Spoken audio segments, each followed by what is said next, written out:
Hi, welcome to Behind the Work. I'm Elizabeth Paul, Chief Brand Officer at Martin. And I have with me today Graham Davis, Creative Director, and Shneur Silverstein, Senior Comms Planner, to talk about our 58-year-old freshman work for Aspercreme. You are not going to believe this story. He's 58 years old, and he just signed a historic NIL deal with Aspercreme. Aspercreme. Aspercreme. I had to look that up. Man, I know what it is. I'm sure you're using a lot of that these days. I've actually been using Aspercreme for years, as well as my mother.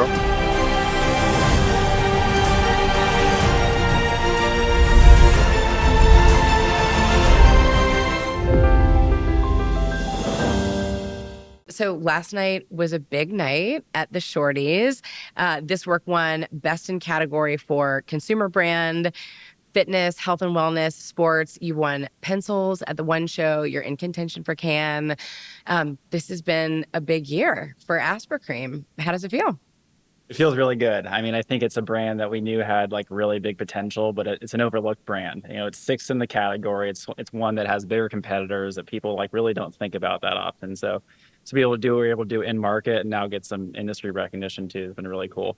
Yeah, and I think what's really crazy is the way a lot of this kind of came to life naturally, like Graham's saying, not a big brand, not a household brand, but these like really interesting opportunities just seem to kind of like lend themselves to the platform so well. So it just organically kind of came to fruition throughout the board. One of the things I actually love about the whole Opella portfolio is it has been such an incredible opportunity to kind of rethink what brands have permission to show up in culture. Obviously, the work for Unisom last year and over the last 2 years, won a lot of our lions at Cannes. This year, it was Aspercreme, a topical pain relief hardly screams pop culture on the surface. When you guys got the brief or found out you're going to be assigned to that brand, did you intuitively know, like, this is the next big thing? Or was there a moment of skepticism when you saw the brief? I think credit to our clients too. They looked at it right from the beginning and they wanted something bigger than just being a functional brand. How could we stand for something a lot bigger in culture? And so we worked a long time on strategy and positioning, and then it became really easy to almost spot these moments in culture because it just felt so tied back to all the hard work we had already done.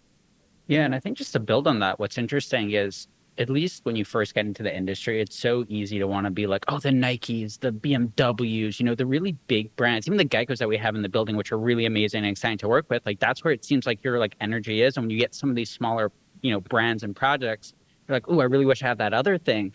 But there's so much opportunity to disrupt and to do outside the box thinking, because at the end of the day, they might not have the budgets, they might not have the clout, they might not have the place in culture as some of these other brands, which really lend themselves to outside the box thinking and creative that, just is impactful. I actually think that's long been a superpower for Martin. Actually, our CEO, Kristen, hired me when I was 23.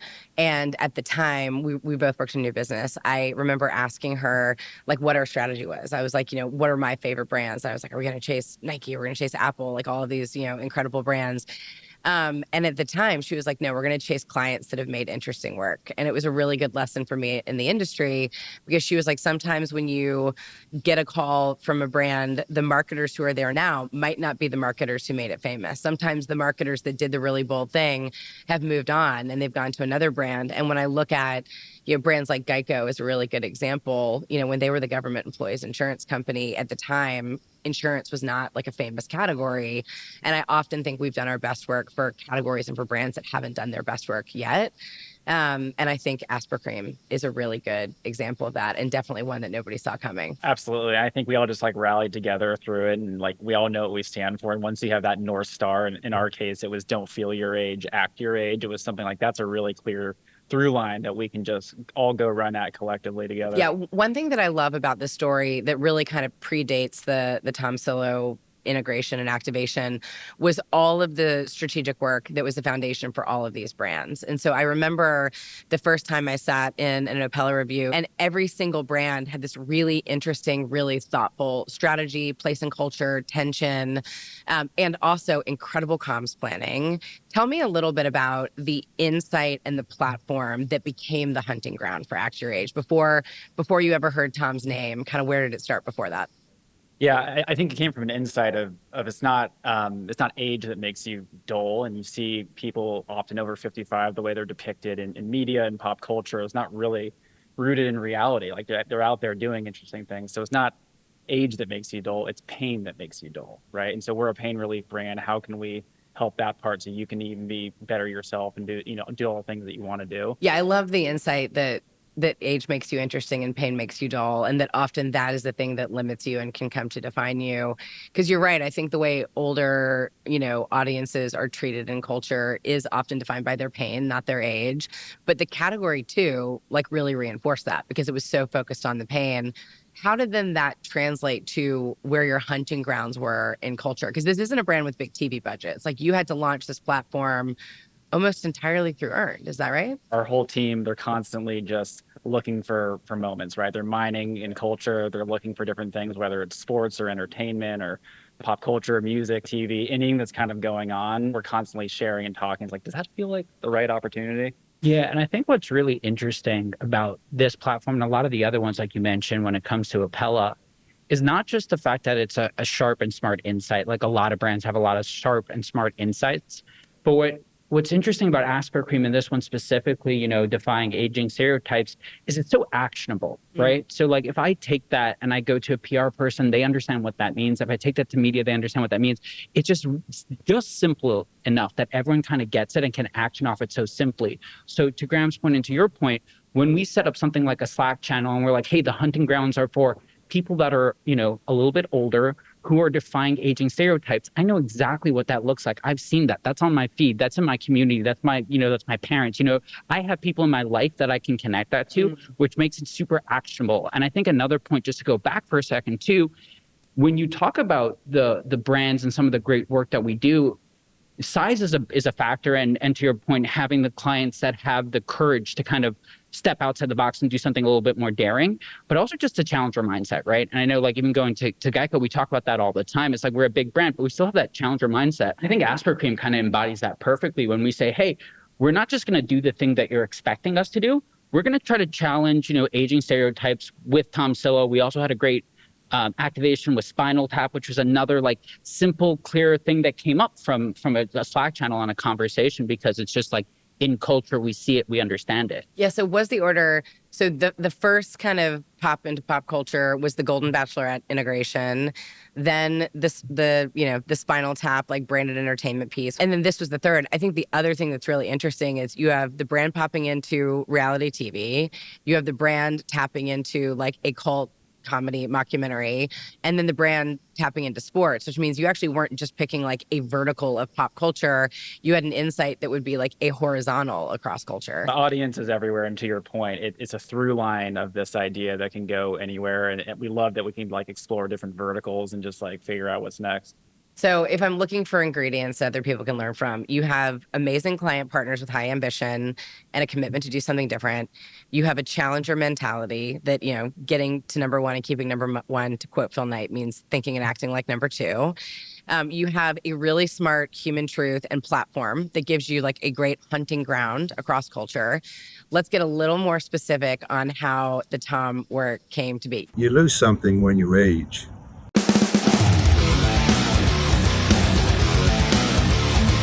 The ability to give a damn what anyone else thinks. Aspercreme, at your age. It was 5:30 on a Friday. Our friend over here, Shneur, in our very active Slack channel, sent a message. It was a social post about Tom Sillo, this 58-year-old guy who was going back to college to play football. I think what I really liked about it was it was so intuitive. A 58-year-old going back to college, not to just play football, to play defensive line. That is physical. That is pain. You could understand that immediately, right? And so the fact that everyone in our channel and our team were like, wait, that makes sense. That's how people are going to think about it too. They're going to understand it really easily too. So that's why we knew there was some magic there. Yeah. And then it was just a matter of getting in touch with the client. Wasn't she at a wedding? Yeah, I mean, it really came together so fast. It's amazing. It's the type of thing that often at 5:30 on a Friday or whatever, it's easy to just be like, oh, we can kick that can to Monday. It was within a couple of hours. Client was like, we got to do this. we were trying to figure out the login. She's like, I'm just going to message him directly. Like, that's what it's like, the feistiness and the willing to like do things. Like, that's not necessarily the client's job or role, but she was invested in it. Graham was invested in it. Well, an equal partner. Yeah, that's right. It was amazing. And it speaks to the relationship that we've been able to build with Graham and our account lead, Jess, with the partner that they trust us, they understand us. And again, it's just so simple that you get it, right? It's like brick to forehead. You understand that this makes sense. So within a couple of hours, we're running and going with it. College football is huge in the US. Like that's a big thing already. But the NIL, the name, image, likeness deals are huge as well, right? And that basically what that means is it's a way for college athletes to get paid for what they're bringing to the table, right? So they can get contracted with brands, make some money while they're, playing under the bright lights in front of 100,000 people. Typically, you don't see people at Tom's level, at his age, getting NIL deals, which is what this really interesting sort of combination of a really great story and also this really topical kind of subgenre of the sport coming together. And so I think from that, we knew that there was going to be magic in the sports world because people love great NIL deals. They love clever NIL deals. What I don't think we realized initially was how broad this was going to go. And from more of a human interest story angle, that's what really took off. But the first week was not a surprise from a sports standpoint. Yeah. So you saw this one maybe rising with some velocity, like in the sports community, and then the way that it kind of crossed over from like sports culture to culture, because it was such a feel-good story. It is such a relatable insight. I wanted to be a professional surfer at 17. Yeah. This makes me think maybe I can go back and do it later. So for those who do not read The Athletic or ESPN, et cetera, give me the version for people who are like, yay, sports. Yeah. So at its core, this is an underdog story and two underdogs who refuse to sit on the sidelines and wait for permission to get in the game, right? You have a 58-year-old going back to play college football, which is probably the biggest underdog story in sports already. But then you have a brand like Aspercreme, which is the number 6 pain reliever in the category, much smaller budgets than their competitors. They could have easily just been like, well, we got to do like little incremental steps. No, they went big. They got in the game. And so this partnership coming together and these two underdogs, coming together, it ended up being really amazing, and it ended up being the most talked about sponsorship of the entire college football season, more than Nike, more than Adidas, more than Gatorade, more than Red Bull. It was the most talked about sponsorship of the season. So we're really proud of that. So you have the platform, you have an incredible partner who kind of caught the vision early and like got in the trenches with you to execute it. Scrappy is like the worst word in advertising and marketing, but I don't know how else to describe this in terms of like, Aspercreme is a smaller brand in terms of like, budget and spend. Tell me like some of the nuts and bolts. Like there was the NIL sponsorship. I think there was like an out-of-home board in his hometown, a newspaper. God. It seemed like all of the media investments, you had a scalpel and not a broadsword, but all of them were designed for earned media, for Instagram ability. Like, tell me about that part as the media strategy. Yeah, I think a big part of it too, there's obviously like strong strategic decisions, but part of it is just like hard work too. And we talked a little bit about wearing different hats, but one of the things we did, we had our fabulous cultural impact lab team. They were handling all the traditional public relations and outreach to the big time reporters. But one of the things that we also did is we made a list of like 300 different micro bloggers within the college football and sports space of just like, these are the people who live, drink, and breathe these kind of activations and ideas. And so we just reached out to all of them. There wasn't some big PR thing. We just were like, hey, here's this great story. Do you like us? So we probably converted at least half of the 300 or so outreach that we got there. And again, that was working from the bottom up, as we also had these much bigger publications talking about it too. Once we got traction with the New York Times and the Athletic and everything, and we had a hook, then we started to really go hard for the entire week and just messaging everybody. And then once we started to make sure that we had that initial traction, we were starting to think about, okay, how else do we kind of like keep this going? How else do we bring this to life? If Tom Sillo is our Michael Jordan, right? Because let's be honest, this is Aspercreme's Michael Jordan for last year. How would Nike treat Michael Jordan? How would we do this? So to your point, we're thinking about, okay, traditionally do a print, right? Do we do it in the New York Times? No, this is like a local authentic story. We're going to do it in his local newspaper, and we give him a full bleed ad in his local newspaper. Then we're like, well, what else do? You put out a giant out-of-home board, in his community. So we went and we did that. We were just thinking about how can we support this amazing individual who's breaking through all these different boundaries, and treat him like the athlete that he's supposed to be treated like and deserves to be. And that's kind of been the approach. We weren't spending money to boost or pay social. We didn't need to. The story carried the weight. I think a big piece of this also is the fact that a lot of brands tend to jump on trends and stories. What's really nice and what we talked a lot about is with the authenticity here, we were able to integrate the brand into the narrative and give it a reason, because it's not just Tom Sillo, the oldest football player in America. It's Tom Sillo, the man that got the oldest NIL deal. And that was Aspercreme's doing. So we're integrated. So when it comes to something like an out-of-home board, like a print, like us, doing collab posts, like it makes sense because we are part of the story now. I think what really surprised us and where we started to pivot is once it started to go outside just sports culture and we started to get into mainstream news culture. I think Fox Business picked it up. People's ran an article about it. It really started to grow past just that initial feel good sports moment, and it really got integrated into culture to the point where our PR coverage from a dollars perspective was significantly higher than just our media budget for the entire year. That's how big and impactful this really was when it comes to culture. We were really able to generate a lot of earned dollars for this brand. And I noticed in every interview, and this story caught fire, in mainstream media, sports media, et cetera. He was almost always wearing the Aspercreme shirt.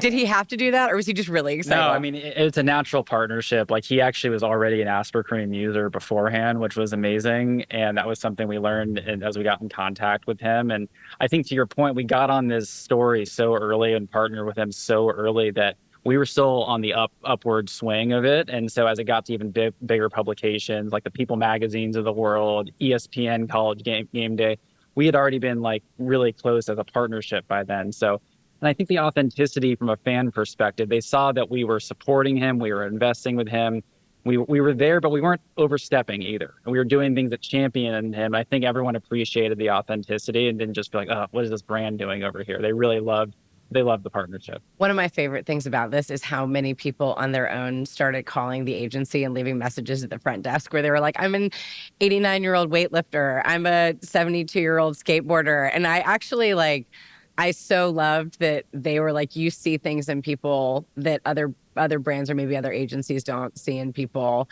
And man, if you had to have a reputation, what a great reputation to have. Those phone calls were so precious. So, we've talked a lot about so many great lessons to be learned from this. I think 2 or 3 of the things I most love, and you can tell me if I've missed any you want to add on. I love that nothing about this brand was defined, did not let the ambition be defined by the category, by the budget, by the audience. The ambition was high. And sometimes, you'll hear brands say things like, well, do we have permission to do that? Do we have to work our way up to that? Do we have to crawl before we walk and walk before we run? With Aspercreme, it seems like both the Appella team and the Martin team on this started with a high ambition and didn't ask if you had permission. You just went out and did something big.